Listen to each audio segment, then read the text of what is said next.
Hello, and an update from the Motor House. This, I believe, is episode 34 on the Lotus 7 restoration. And back to the dash covering here. And let's see how well it picks up. I had previously talked about the gunk that was kind of encrusted on this and how to get it off. And I've been trying various methods, cleaners, different things. There's still a little bit. I'll try to work on that some more. But what I did find, because what worked, I had one, and I had a steam cleaner with a little brush. And it was working, but the brush wasn't in good shape, and I didn't have any spare brushes. And it was doing such a great job. And so I went out and got a second one because it had much better attachments. So, granted, little bristle nylon brush, steam comes out, does a nice cleaning, softens it up. I still have to do a little bit more to the sides here, but it is doing very well. Let's get a close up here of cleaning up the vinyl. So, and I tried and realized that on, this is the rubber nose, it's been painted. So if we get, see if we get a good look at this, you can see the cracks, and it actually has a coat of paint over the cracks. So someone did paint it at one point, and all that has to be, we'll say, cleaned up, gone down, and the rubber restored. Not sure what that's going to entail. Started doing research on restoring this rubber.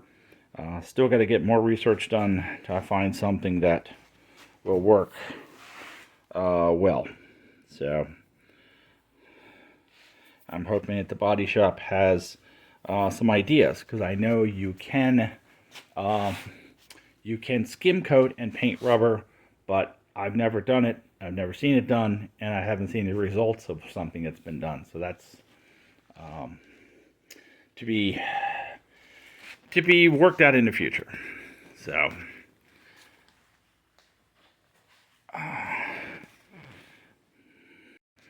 moving on to the nose of the bonnet.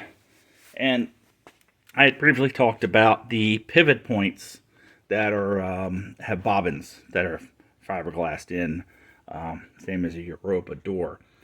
So sometimes it's not the second look, it's the third or fourth look that makes you figure out what's actually going on.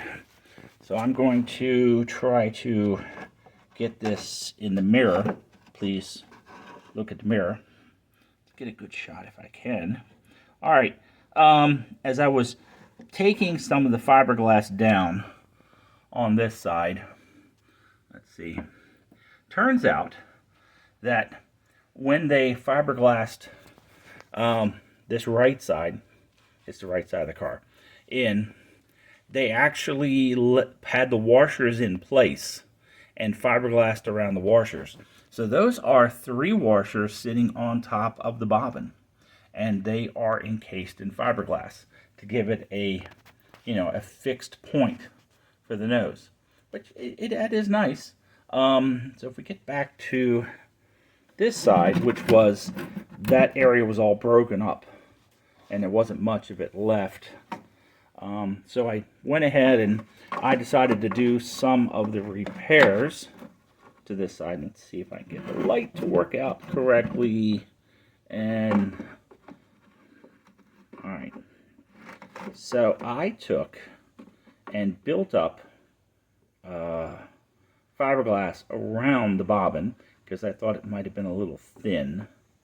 And what I did is used this piece here, and it went in, and I secured it, creating a nice damming, and I did coat this with some wax paper, and that way I could just build up between it and the rest of the fiberglass. And then I trimmed it on down. So I'm happier about that side. I'm done with that. I think that's good. I think both sides are really good now. Taking the other side down with its 3 washers now gives enough room for the jam nut on this side, on, we'll say, the outer part of the hinge.